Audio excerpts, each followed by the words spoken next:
কলকাতা ইউনিভার্সিটির আন্ডারে প্রথম সেমিস্টারের ছাত্রছাত্রী আছো। এখন তোমাদের রাষ্ট্রবিজ্ঞান অনার্সের ক্লাস আছে। আজকের ক্লাসে তোমাদের ডিএসসিসি 1 পেপার থেকে একটি গুরুত্বপূর্ণ বড় প্রশ্নের উত্তর নিয়ে আলোচনা করব। প্রশ্নটা হচ্ছে সার্বভৌমিকতা সম্পর্কে একত্ববাদী তত্ত্ব আলোচনা করো, বা প্রশ্নটা একটু ঘুরিয়ে আসতে পারে, সার্বভৌমিকতা সম্পর্কে অস্টিনের মতবাদ আলোচনা করো। প্রথমে তোমাদের বিষয়বস্তুটা সংক্ষেপে বলে দেব, তারপরে প্রশ্নের উত্তর অর্থাৎ নোটসটা নিয়ে আলোচনা করব। প্রথমেই আমাদের জানতে হবে সার্বভৌমিকতা কী। তোমরা এর আগে ক্লাস 12 পর্যন্ত সার্বভৌমিকতা সম্পর্কে কিছুটা জেনে এসেছো। সার্বভৌমিকতা হচ্ছে রাষ্ট্রের চূড়ান্ত ক্ষমতা। রাষ্ট্রের 4টে বৈশিষ্ট্য আছে। একটা হচ্ছে নির্দিষ্ট ভূখণ্ড, সরকার, সার্বভৌমিকতা, জনগণ। সেই রাষ্ট্রের যে 4টে বৈশিষ্ট্য তার মধ্যে একটা এবং সবথেকে গুরুত্বপূর্ণ বৈশিষ্ট্য হচ্ছে সার্বভৌমিকতা, যার অর্থ হচ্ছে চূড়ান্ত ক্ষমতা। তবে সার্বভৌমিকতা সম্পর্কে আবার বিভিন্ন তত্ত্ব গড়ে উঠেছে। তার মধ্যে গুরুত্বপূর্ণ তত্ত্ব হচ্ছে সার্বভৌমিকতা সম্পর্কে একত্ববাদী তত্ত্ব এবং বহুত্ববাদী তত্ত্ব। একত্ববাদী তত্ত্বে কি বলা হয়েছে? একত্ববাদী তত্ত্বের মূল বক্তব্য হচ্ছে সার্বভৌমিকতা হচ্ছে রাষ্ট্রের চূড়ান্ত ক্ষমতা।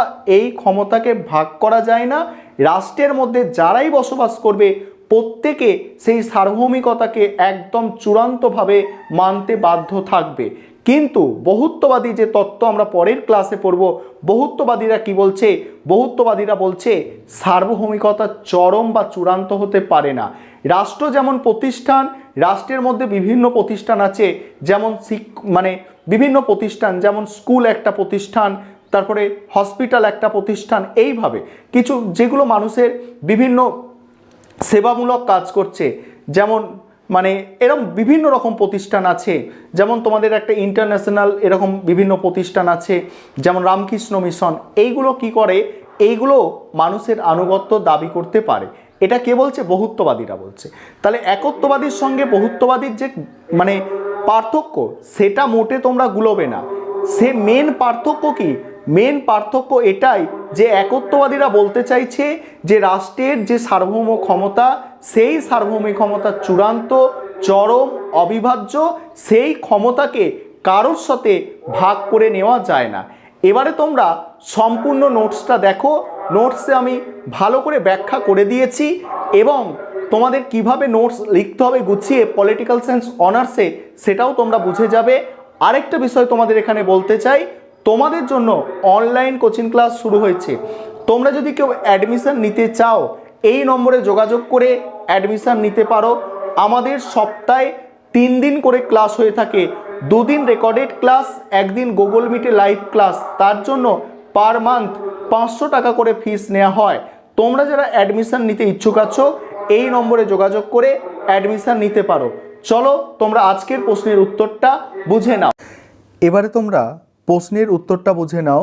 প্রশ্নটা ছিল সার্বভৌমিকতা সম্পর্কে একত্ববাদ বা অস্টিনের মতবাদ লেখো। প্রথমে তোমাদের একটা ইন্ট্রোডাকশান অর্থাৎ ভূমিকা লিখতে হবে।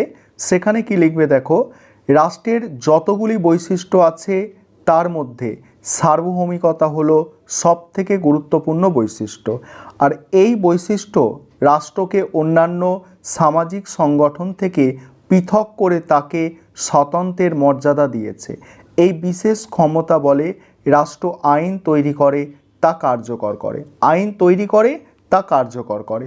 অথচ সার্বভৌমিকতার স্বরূপ কী বা কোথায় এর অবস্থান, সেই সম্পর্কে রাষ্ট্রবিজ্ঞানীরা একমত নন।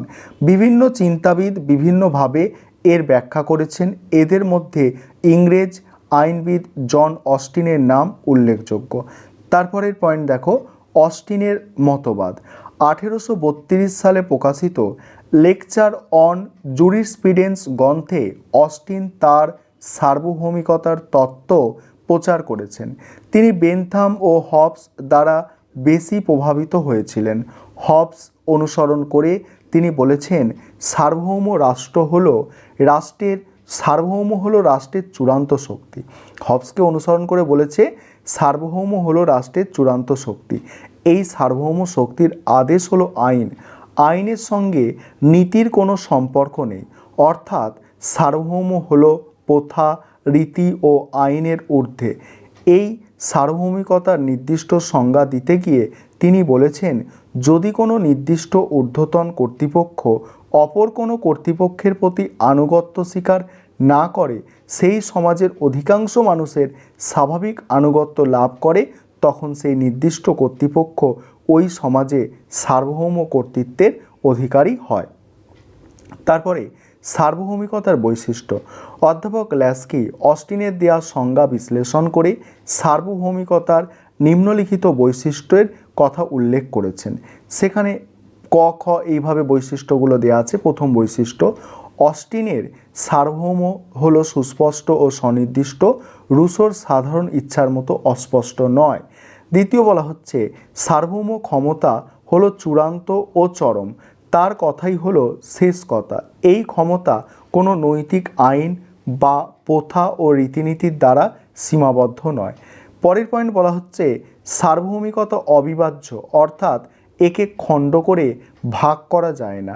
অন্য কোনো ব্যক্তি বা সামাজিক প্রতিষ্ঠান এই ক্ষমতার অংশীদার হতে পারে না।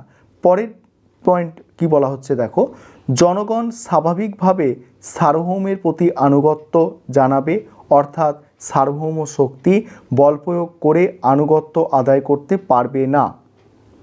তারপরে দেখো, সার্বভৌমের আদেশ হলো আইন, এই আইন সকলে মানতে বাধ্য, আইন অমান্য করলে শাস্তি পেতে হবে, এটা করলে হবে, আইন অমান্য করলে শাস্তি পেতে হবে। এবারে বলা হচ্ছে দেখো সমালোচনা। এবারে তোমরা সমালোচনাটা দেখে নাও। প্রথমত কি বলা হচ্ছে দেখো, প্রথমত বলা হচ্ছে, হেনরি মেইন বলেছেন অস্টিনের একত্ববাদ ইতিহাসের সমর্থন পাবে না, কারণ অস্টিন বলেছেন সার্বভৌম অপ্রতিহত ও চূড়ান্ত ক্ষমতার অধিকারী, কিন্তু বাস্তবে এটি সম্ভব নয়। যেমন অস্টিন বলেছেন ইংল্যান্ডের রানী সহ পার্লামেন্ট সার্বভৌম, তাই অসীম ক্ষমতার অধিকারী, এই ক্ষমতা বলে নিজের ইচ্ছা মতো আইন তৈরি করতে পারে। কিন্তু অধ্যাপক ল্যাস্কি বলেছেন আইনের দিক থেকে বাধা না থাকলেও কার্যত পার্লামেন্ট যা খুশি আইন, যেমন ভোটাধিকার কেড়ে নেওয়া, সর্বস্ব লুণ্ঠন করা প্রভৃতি আইন করতে পারে না। দ্বিতীয়ত, অস্টিনের একত্ববাদী তত্ত্ব গণতন্ত্রের মূলে আঘাত এনেছে। বহুত্ববাদীরা বলেছেন গণতন্ত্র হলো জনগণের শাসন, এখানে সার্বভৌম ক্ষমতা জনগণের হাতে থাকে। কিন্তু অস্টিন রাষ্ট্রের শৈলী ক্ষমতা প্রতিষ্ঠা করতে গিয়ে গণসার্বভৌমত্বকে অস্বীকার করেছেন। তৃতীয়ত হচ্ছে, অস্টিন একত্ববাদী তত্ত্বে আইন সম্পর্কে ধারণা ত্রুটিপূর্ণ। বলা হচ্ছে অস্টিনের একত্ববাদী তত্ত্বে আইন সম্পর্কে ধারণা ত্রুটিপূর্ণ, কারণ তার মতে law is the command of sovereign, অর্থাৎ আইন হলো সার্বভৌমের আদেশ। কিন্তু হেনরি মেইন বলেছেন এমন অনেক আইন আছে যেগুলি বহুত্ববাদী সমাজের প্রথা থেকে এসেছে, সুতরাং এগুলি সার্বভৌমের আদেশ থেকে সৃষ্টি হয়নি। প্রকৃতপক্ষে সমাজ জীবনে এই সব প্রথার এমন গুরুত্ব যে এগুলিকে অস্বীকার করা সম্ভব নয়। চতুর্থ, একত্ববাদীরা বলেছেন সার্বভৌম ক্ষমতা অবিভাজ্য ও সুনির্দিষ্ট, কিন্তু যুক্তরাষ্ট্রীয় শাসন ব্যবস্থায় বহুত্ববাদের প্রেক্ষাপটে ক্ষমতাকে কেন্দ্র ও রাজ্যের মধ্যে ভাগ করে দেওয়া হয়েছে, সুতরাং সার্বভৌম ক্ষমতা অবিভাজ্য নয়। তাছাড়া যুক্তরাষ্ট্রে এমন কোনো ব্যক্তি বা ব্যক্তি সংসদ খুঁজে পাওয়া যাবে না যার মধ্যে সার্বভৌমিকতার অবস্থান করছে। জনগণ সার্বভৌম, কিন্তু সেটি সুনির্দিষ্ট নয়। তারপর পঞ্চমত, বহুত্ববাদীগণ একত্ববাদকে তীব্রভাবে সমালোচনা করেছেন। অধ্যাপক ল্যাস্কি বলেছেন রাষ্ট্র চূড়ান্ত ক্ষমতার দাবিদার হতে পারে না। সমাজে বিভিন্ন রকমের প্রতিষ্ঠান আছে, যেমন ধর্মীয় প্রতিষ্ঠান, শিক্ষা প্রতিষ্ঠান, শ্রমিক সংঘ প্রভৃতি। তারাও মানুষের ব্যক্তিত্ব বিকাশে সাহায্য করে, তাই তারাও ব্যক্তির আনুগত্য দাবি করতে পারে। রাষ্ট্র এককভাবে মানুষের সবটা আনুগত্য দাবি করতে পারে না। প্রকৃতপক্ষে বর্তমান সমাজ হলো চরিত্রের দিক থেকে বহুত্ববাদী। সামাজিক সংগঠনগুলি স্বাধীনভাবে কাজকর্ম করতে চায়, এই অবস্থায় সার্বভৌমিকতার জৌলস কমে যাচ্ছে। লিন্ডসের ভাষায় the theory of sovereign state has broken down, সার্বভৌম রাষ্ট্র সম্পর্কে ধারণা ভেঙে পড়ছে। মূল্যায়নে কি বলা হচ্ছে দেখো, সমালোচিত হলেও একথা সত্য, অস্টিন এবং একত্ববাদী তাত্ত্বিকরা আইনগত সার্বভৌমিকতাকে যেভাবে ব্যাখ্যা করেছেন তা অত্যন্ত স্পষ্ট ও যুক্তিসঙ্গত। বৌদ্ধবাদী সমালোচকেরা অস্টিনকে স্বৈরাচারিতার সমর্থক বলেছেন, কিন্তু এই অভিযোগ সত্য নয়। রাষ্ট্রবিজ্ঞানী কোকার বলেছেন অস্টিনের সমালোচকরা তাকে ভুল বুঝেছেন, কারণ সার্বভৌমকে জনগণের স্বাভাবিক আনুগত্যের ওপর প্রতিষ্ঠিত করে তিনি জনগণের সম্মতিকে মর্যাদা দিয়েছেন। এর মধ্যে তিনি গণতন্ত্রকে সুপ্রতিষ্ঠিত করতে চেয়েছেন। তবে একত্ববাদীরা আইনগত সার্বভৌমতার ওপর বেশি গুরুত্ব আরোপ করতে গিয়ে রাজনৈতিক সার্বভৌমিকতাকে কিছুটা উপেক্ষা করেছেন, তাই এই মতবাদ অসম্পূর্ণ। এই ছিল তোমাদের আজকের ক্লাস।